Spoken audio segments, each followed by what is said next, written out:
belajar tentang himpunan. Pertama, kita harus tahu terlebih dahulu pengertian himpunan. Himpunan adalah kumpulan benda-benda atau objek-objek yang dapat didefinisikan dengan jelas. Contohnya yang pertama, A adalah himpunan bilangan asli kurang dari 5. Di sini definisinya sudah sangat jelas bahwa himpunan yang dimaksud adalah bilangan asli kurang dari 5. Sehingga kita dapat menyebutkan anggotanya, yaitu 1, 2, 3, dan 4. Lalu contoh yang kedua, P adalah himpunan bilangan prima kurang dari 7. Definisinya juga sangat jelas bahwa himpunan yang dimaksud adalah himpunan bilangan prima kurang dari 7, sehingga kita dapat menyebutkan anggotanya, yaitu 2, 3, dan 5. Nah, demikian pengertian dari himpunan. Selanjutnya, himpunan dapat dinyatakan menggunakan 3 cara. Yang pertama, metode deskripsi atau kata-kata. Contohnya, A adalah himpunan bilangan asli kurang dari 8. Di sini kita tuliskan ke dalam sebuah kalimat. Seperti dalam bahasa Indonesia ya, ini disebut dengan metode deskripsi. Kemudian yang kedua, kita juga bisa menggunakan metode tabulasi atau mendaftar anggota. Contohnya, A sama dengan 1, 2, 3, 4, 5, 6, 7. Jadi kita sebutkan satu-satu anggotanya, itu disebut dengan metode tabulasi. Lalu cara yang ketiga yaitu dengan notasi pembentuk himpunan. Di sini kita rumuskan seperti ini. A adalah himpunan yang beranggotakan X, di mana X kurang dari 8 dan X merupakan anggota himpunan A. Selanjutnya, himpunan semesta. Apa itu himpunan semesta?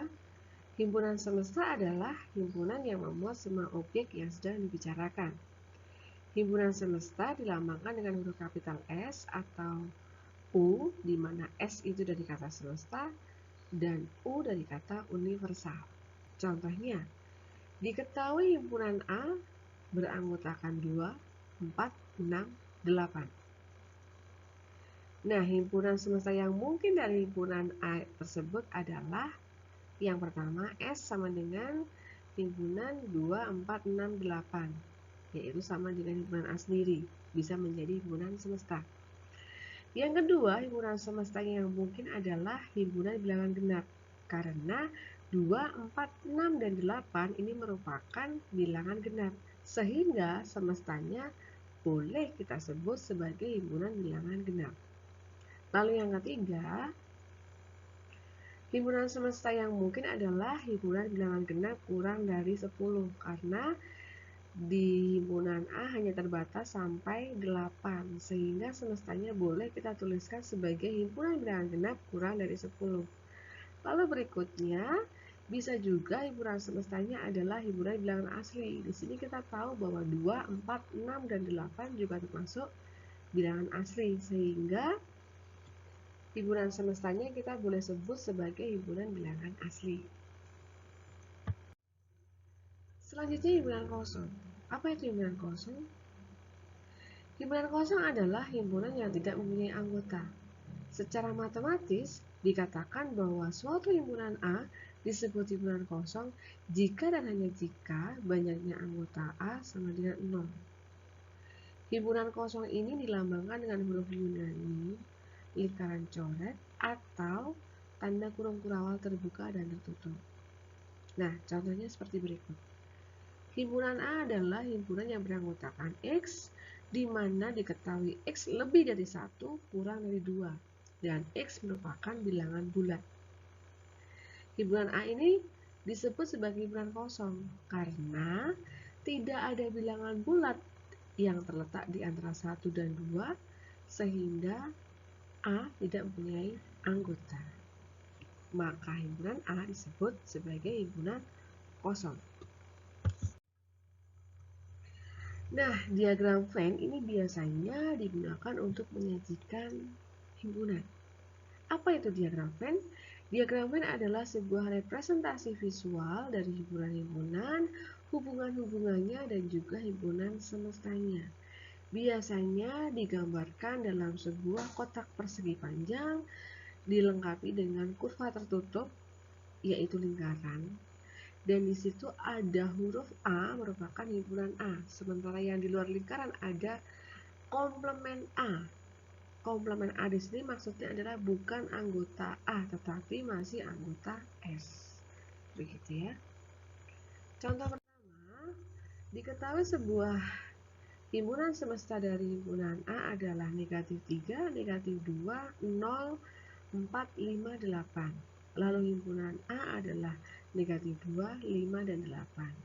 Sehingga diagram Venn-nya,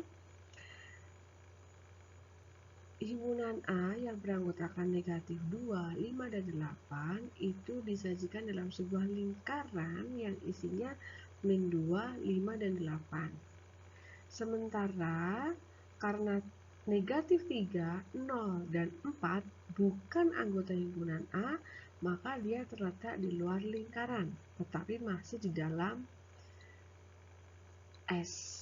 Sehingga negatif 3, 0, dan 4 merupakan komplemen A atau bukan anggota A. Begitu ya. Dan ini kebetulan karena tulisannya warnanya putih, jadi tidak terlihat negatif 3, 0, dan 4. Sebenarnya ada di sini ya.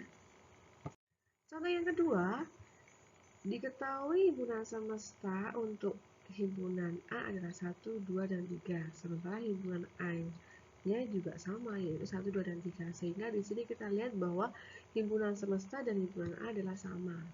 Maka dari itu gambar diagram Venn-nya adalah semua anggota himpunan A dan S ada di dalam lingkaran A, karena semua anggota S ada di A, tidak ada yang di luar A, begitu ya. Kemudian contoh yang lalu selanjutnya untuk contoh yang ketiga, diketahui himpunan semesta dari A dan B adalah negatif 5, negatif 4, negatif 3, negatif 2, negatif 1, 0, 1, 2, dan 3. Sementara himpunan A adalah negatif 3, negatif 2, negatif 1. Dan himpunan B adalah 1, 2, dan 3. Di sini kita lihat bahwa anggota A dan anggota B sama sekali berbeda, artinya tidak ada satupun yang sama. Oleh karena itu, gambar lingkarannya adalah saling terpisah, tidak berpotongan karena tidak memiliki anggota yang sama. Sehingga ketika disajikan menjadi seperti berikut gambarnya. Di sini lingkaran A berisikan negatif 3, negatif 2, dan negatif 1. Sementara di sini lingkaran B berisikan 1, 2, dan 3. Lalu untuk negatif 5, negatif 4, 0 karena tidak ada di A maupun tidak ada di B, maka mereka berada di luar lingkaran tersebut, tetapi masih di dalam kotak karena mereka adalah bagian dari semesta. Selanjutnya contoh yang keempat. Diketahui himpunan semesta dari A dan B adalah 1, 2, 3, 4, 5, 6, 7, 8. Lalu himpunan A adalah 1, 2, 3, 4, himpunan B 3, 4, 5, 6. Di sini kalau kita cermati ada anggota yang sama yang ada di A dan di B, yaitu 3 dan 4. Oleh karena itu, lingkarannya saling berpotongan karena memiliki anggota yang sama. Dan anggota yang sama kita letakkan di dalam irisannya karena dia berada di A dan juga berada di B. Sementara yang hanya ada di A berarti posisinya di lingkaran yang tidak menjadi irisan ya. Dan B juga seperti itu. Lalu bilangan 7 dan 8 karena bukan merupakan anggota A dan juga anggota B, maka dia di luar lingkaran. Artinya 7 dan 8 ini adalah komplemen, tetapi dia masih ada di dalam semesta. Nah, di sini adalah daerah-daerah dari diagram Venn. Yang pertama yang diarsir ini adalah daerah A, satu lingkaran penuh ini ya. Kemudian berikutnya ini yang di sebelah kanan yang diarsir penuh ini adalah daerah B. Sementara yang di tengah di sini yang diarsir adalah irisan A irisan B, yang artinya himpunan yang beranggotakan anggota yang ada di A maupun ada di B. Jadi yang ada di kedua himpunan disebut irisan. Lalu untuk gabungan berarti himpunan A ditambah himpunan B itu digabungkan jadi satu. Dan jika ada anggota yang sama itu cukup dituliskan sekali. Contohnya yang tadi. Himpunan A 1, 2, 3, 4, himpunan B 3, 4, 5, 6. Kalau kita gabungkan berarti himpunannya menjadi 1, 2, 3, 4, 5, 6. Gitu ya. Selanjutnya, daerah yang diarsir di sini A min B. Artinya A dikurangi B itu maksudnya adalah himpunan A yang tidak menjadi anggota himpunan B. Jadi hanya A saja. Demikian juga yang sebaliknya, B min A juga sama. B min A di sini berarti adalah anggota B yang tidak menjadi anggota A.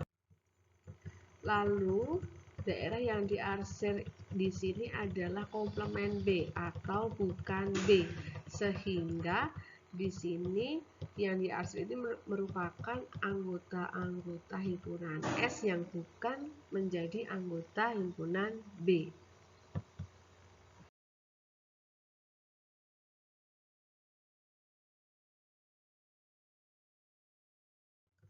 Lalu himpunan-himpunan yang saling lepas itu yang dimaksud adalah jika kedua himpunan ini tidak memiliki anggota yang sama atau keduanya saling berbeda sehingga tidak memiliki irisan. Sementara himpunan yang ekuivalen atau yang sama itu disebut ekuivalen jika memiliki jumlah anggota yang sama. Jadi, jika A dan B adalah himpunan dan banyaknya anggota A sama dengan banyaknya anggota B, maka himpunan A dan B dikatakan himpunan yang ekuivalen karena apa? Memiliki jumlah yang sama. Meskipun anggotanya berbeda, yang penting jumlahnya sama. Jika jumlahnya sama, maka disebut ekuivalen. Selanjutnya himpunan bagian. Himpunan A merupakan himpunan bagian dari B jika dan hanya jika setiap anggota A juga menjadi anggota B. Ya, jadi himpunan A ini merupakan bagian dari B jika setiap anggota dari A itu merupakan anggota di B. Secara matematis dapat ditulis seperti pada gambar di sini. Tanda atau simbol seperti huruf C disebut himpunan bagian, tanda panah kanan kiri jika dan hanya jika. Untuk A terbalik ini adalah ada, ya. Jadi ada X yang merupakan anggota A di mana X juga merupakan anggota B, seperti itu ya. Nah, jika A adalah suatu himpunan dengan banyaknya anggota adalah K, maka banyaknya himpunan bagian dari A adalah 2/3. Maksudnya begini, contoh, kita memiliki himpunan A dengan anggota 3 ya. 1, 2, dan 3. Nah, ini banyaknya kan 3. Maka banyaknya himpunan bagian adalah 2/3. Yaitu 2 kali 2 kali 2 sama dengan 8. Jadi banyaknya himpunan bagian dari A ada 8. Begitu ya. Nah, selanjutnya kita akan membahas mengenai bagaimana penerapan himpunan dalam permasalahan sehari-hari. Ya, bagaimana kita menggunakan diagram Venn untuk menyelesaikan permasalahan di sekitar kita. Contoh masalah yang pertama yaitu terdapat 60 orang dalam sekelompok pekerja, di mana diketahui 30 orang suka menonton TV, 35 orang suka membaca majalah, dan 5 orang tidak suka menonton TV maupun membaca majalah. Artinya tidak suka dua-duanya. Pertanyaannya adalah tentukan banyaknya pekerja yang suka menonton TV dan majalah, yang suka keduanya. Yang suka keduanya itu berarti beririsan, ada di A maupun ada di B. Karena belum diketahui, kita tuliskan X. Nah, kita taruh di irisan di sini ya. Nah, sementara yang satu lingkaran penuh di kirinya adalah TV. TV tadi jumlahnya 30 orang. Karena sudah ada X, maka di sini sisanya 30 dikurangi X. Demikian juga yang majalah. Satu lingkaran penuh ini adalah jumlahnya 35. Karena sudah memiliki X, maka di sini sisanya 35 dikurangi X. Sementara yang 5 orang tidak suka keduanya, dia berada di luar lingkaran di sini.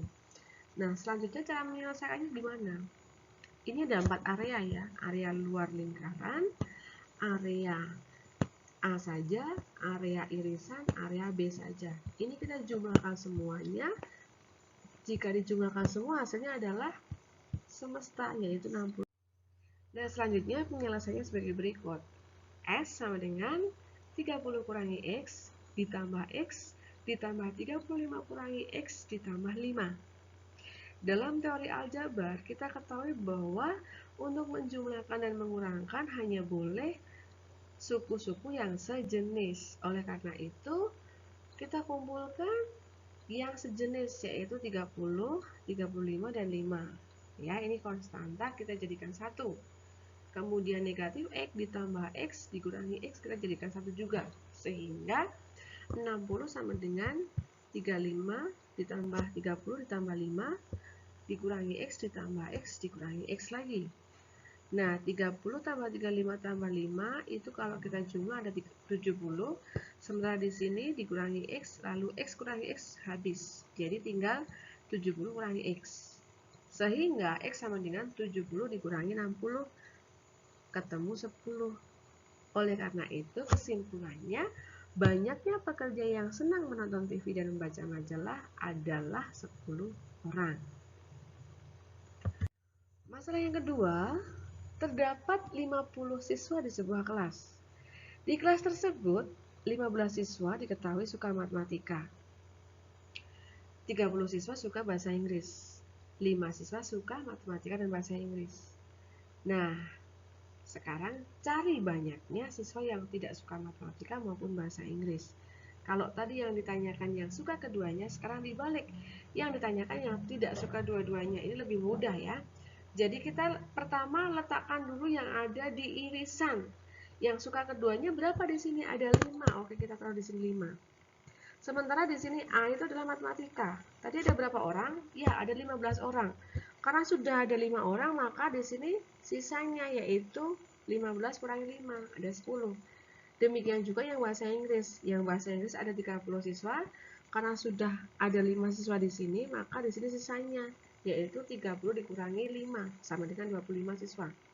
Dan yang tidak suka keduanya ada di luar. Nah, area di sini kita jumlahkan semua. Ada area 1, 2, 3, dan 4. Lalu menjadi seperti ini penyelesaiannya. S sama dengan 10 tambah 5 tambah 25 tambah X. X tadi adalah semua siswa ya, yaitu jumlahnya 50. Di sini 10 tambah 5 tambah 25 dan 40 ditambahkan X. Maka X sama dengan 50 dikurangi 40, ketemunya 10 juga ternyata, kebetulan ya. Jadi kesimpulannya adalah banyaknya siswa yang tidak suka matematika dan bahasa Inggris adalah 10 siswa. Nah, demikian materi tentang himpunan. Semoga bermanfaat. Selamat belajar.